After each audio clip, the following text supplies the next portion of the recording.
Apa yang akan terjadi ketika insinyur diberi kebebasan sepenuhnya tanpa regulasi, tanpa batasan daya, dan dengan desain aerodinamika yang gila yang mereka bisa pikirkan?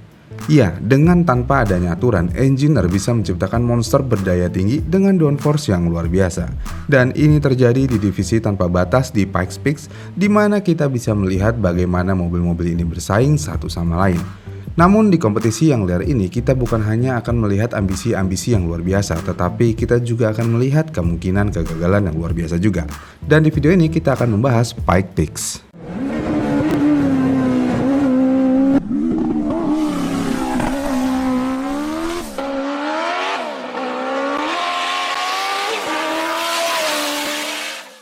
Di kompetisi ini, karena tidak ada aturan apapun, mesin dapat dirancang dan dibuat sendiri atau perorangan dan dapat bersaing melawan perusahaan mobil besar internasional untuk mencapai puncak gunung setinggi 14.000 kaki. Kemudian di Pikes Peak, tempat balapannya atau sirkuitnya tidak memiliki area run-off, penghalang standar, dan tarmac. Trek ini hanya memiliki jurang setinggi 2.000 kaki. Kemudian jika kita melihat regulasinya, di regulasi tersebut mengatakan selama Anda mematuhi aturan keselamatan reguler, Anda bisa melakukan apa saja yang Anda inginkan, sebanyak daya yang Anda inginkan, desainnya dengan apapun yang kalian inginkan, dan sebanyak downforce yang Anda buat selama ada roll cage, sabuk pengaman, helm, dan fitur keselamatan standar lainnya. Dengan aturan yang sangat longgar ini, tentu aja Pikes Peak dapat menghasilkan mobil-mobil yang sangat cepat, dan semuanya sangat berbeda secara tampilan daripada kompetisi apapun di dunia. Lalu dengan kebebasan yang ada, apa yang diperlukan untuk memecahkan rekor di Pikes Peak? Dan seberapa cepat mobil bisa melaju tanpa adanya aturan? Sebenarnya gini nih, Pikes Peak adalah jalan raya umum di mana orang mulai bersaing dengan mobil mereka sejak tahun 1916. Dengan jalan yang berkelok-kelok naik ke pegunungan Rocky di Colorado dan berakhir di atas gunung dengan ketinggian 14.000 kaki, mobil sebenarnya nggak bisa ngebut-ngebut banget jika dibandingkan dengan balap sirkuit atau drag pada umumnya. Tapi kalau untuk melibas gunung, kecepatan mobil sebenarnya udah bisa dibilang ngebut banget. Ditambah jalannya campuran seperti tanah dan tarmac. Tapi saat ini lintasan tanah sudah diaspal. Namun walaupun tantangan trek tanah sudah tidak ada, tetap aja Pikes Peak tetap sulit untuk ditaklukkan. Kenapa demikian? Ya karena gunung ini seringkali tertutup salju di musim dingin dan mencapai suhu tinggi di musim panas yang dapat menyebabkan tarmac berubah dan menjadi sangat bergelombang. Selain itu, seperti yang sudah saya sebutkan sebelumnya, di sepanjang trek tidak ada penghalang juga, sehingga banyak tikungan memiliki jurang setinggi 2.000 kaki yang hanya beberapa meter di samping mobil. Kemudian ketinggian juga bisa sangat mempengaruhi pembalap, yang mana ini tentu aja akan menyebabkan fungsi mental berkurang dan pusing. Kenapa bisa pusing? Ya karena banyak pembalap yang kekurangan oksigen dengan melaju secepat itu di ketinggian tersebut. Jadi untuk menghindari hal ini, saat ini pembalap kebanyakan memiliki oksigen langsung di helm. Kemudian karena minimnya aturan, Pikes Peak membiarkan fisika menentukan kecepatan dan memberi pesaing kebebasan sepenuhnya atas desain mereka. Pertanyaan lainnya, trik rekayasa apa yang tim gunakan untuk menjadi cepat dalam balapan menuju awan? Pertama-tama, biasanya rasio daya ke berat adalah segalanya di sini. Kenapa demikian? Ya karena dengan adanya kombinasi belokan yang sangat tajam, zona percepatan berat, dan kemiringan lintasan berarti daya maksimum untuk berat minimum adalah jawabannya untuk waktu yang lebih cepat. Selain itu, walaupun minim regulasi dan aturan di balapan ini, tapi kita akan melihat bahwa sebagian besar mobil memiliki mesin kecil 4 atau 6 silinder dengan setidaknya 1 turbocharger. Kenapa demikian? Ya ini untuk menciptakan lebih banyak daya dengan berat yang lebih ringan, tetapi juga memecahkan masalah besar lainnya yang dihadapi para perancang. Yaitu karena ketinggian ekstrim, udara di atas sangat tipis, yang berarti mesin yang memiliki naturally aspirate bisa kehilangan hingga 30% daya saat mencapai puncak karena ada lebih sedikit oksigen yang dapat digunakan mesin untuk membakar bahan bakar.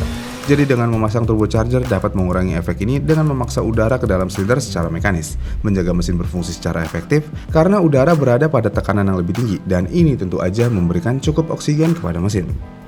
Kemudian untuk downforce-nya nih, jadi trek di Pikes Peak memiliki kecepatan rata-rata yang lebih rendah dari lintasan balap normal. Bersama dengan tekanan udara yang lebih rendah, membuat mobil membutuhkan wing yang sangat besar untuk menciptakan downforce yang sangat besar untuk waktu yang cepat juga. Kemudian pada ketinggian tentu aja akan ada lebih sedikit molekul udara yang akan menghantam sayap dan hal ini tentu aja akan mengakibatkan massa udara yang lebih rendah yang dipaksa ke atas dan kurangnya downforce pada mobil. Untuk mengatasi hal tersebut, jadi para perancang menggunakan sayap sebesar mungkin serta banyak winglet kecil di bodi mobil. Dan hal ini memungkinkan untuk menciptakan downforce yang tinggi bahkan pada kecepatan rendah atau ketinggian yang lebih tinggi. Selain semua itu, ada juga kesempatan untuk tim menambahkan fitur yang dilarang dalam seri balap yang lebih konvensional, seperti skirt untuk menutupi floor mobil. Apa fungsi skirt ini? Dengan skirt ini tentu aja dapat menciptakan area tekanan rendah di bawah mobil. Ya secara harfiah, skirt akan menarik mobil ke tarmac atau bahkan ke area aktif, di mana engineer juga dapat mengatur ulang sudut sayap secara otomatis untuk mengurangi drag di lurusan, atau meningkatkan downforce di satu sisi mobil selama berbelok untuk meningkatkan cengkraman. Dan untuk menaklukkan balapan mendaki ketinggian dengan cepat tentu aja membutuhkan banyak daya. Tetapi untungnya kelas tanpa batas ini juga tidak memiliki batasan pada mesin atau modifikasi yang dapat dibuat. Jadi banyak mobil di kelas ini walaupun menggunakan mesin yang bisa dibilang cukup kecil, namun kebanyakan tim dapat menghasilkan mobil yang memiliki daya lebih dari 1000 horsepower. Selain itu, mobil-mobil di Pikes Peak sebagian besar juga dibangun dengan jarak sumbu roda yang sangat pendek. Kenapa hal ini dilakukan? Ya karena hal ini memungkinkan pembalap untuk memutar mobil di tikungan-tikungan yang lebih lambat, membuat mobil lebih lincah, dan pada akhirnya lebih cepat dalam jalannya. Namun dengan jarak sumbu roda yang lebih pendek, mobil akan menjadi lebih tidak stabil dalam tikungan yang lebih cepat, dan hal itu sangat berbahaya. Kita ambil contoh di balapan satu ini dengan pembalap Paul Dallenbach. Dia adalah pembalap yang memiliki 6 kemenangan kelas dan memegang rekor keseluruhan pada tahun 93, dan dia menggunakan mobil VVA 03. Ini adalah mobil yang dia rancang dan bangun sendiri, dan mobil ini memiliki sasis karbon buatan khusus dan dilengkapi dengan mesin IndyCar yang sudah berusia 25 tahun yang awalnya menghasilkan 750 horsepower. Tapi dengan turbocharger ganda, mesin ini sekarang menghasilkan hampir 1400 horsepower. Selain mesinnya yang menakjubkan, kita juga bisa melihat aerodinamisnya yang benar-benar luar biasa besar. Kenapa ini dilakukan? Ya karena dengan luas permukaan dan sudut sayap yang besar, ini dapat menciptakan downforce yang lebih besar juga. Selain itu, hal ini juga didukung oleh banyak fitur bodi lain yang digunakan untuk menghasilkan banyak keuntungan kinerja kecil. Tapi pada tahun 2012, Dallenbach menunjukkan seberapa berbahayanya balapan di Pikes Peak. Karena kurang dari 30 detik di dalam putaran terakhir, dia mengganti gigi kelima di bagian lintasan yang cepat dan throttle-nya terjepit, yang berarti throttle-nya terbuka penuh. Dengan demikian, dia mengalami kecelakaan yang mana dia terlempar ke dalam pepohonan dengan kecepatan hampir 209 km per jam. Dan dia menabrak dua pohon dan hampir seketika menghentikan mobil Paul.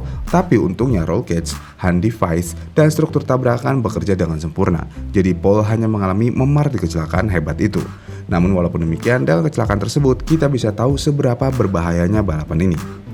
Kemudian tim menarik lainnya dari kelas tanpa batas adalah Peugeot dengan anggaran yang jauh lebih besar bersama dengan sponsor dari Red Bull.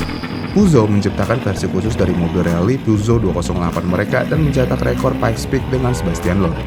Mobil ini menggunakan sasis yang ringan dan memiliki mesin twin turbo 3,2 liter yang dipasang di tengah mobil.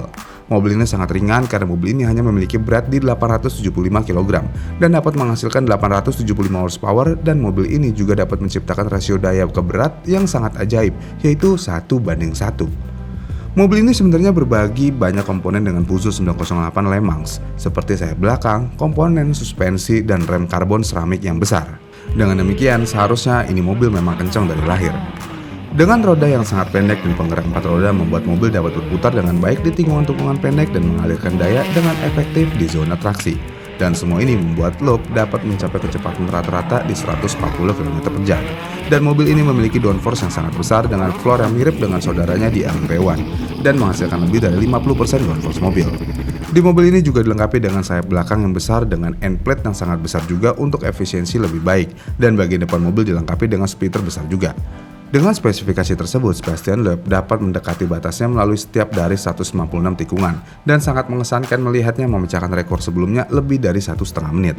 Dan Volkswagen adalah salah satu dari banyak produsen mobil yang besar yang mencoba mengalahkan rekor sepanjang masa Sebastian Loeb. Dan mereka mengambil pendekatan yang sangat berbeda dengan menggunakan mobil yang memiliki tenaga listrik sepenuhnya. Dan dengan tenaga yang dari listrik membuat semuanya sempurna di Pikes Peak dengan torsi maksimum dan tanpa penurunan daya dengan berkurangnya oksigen pada ketinggian.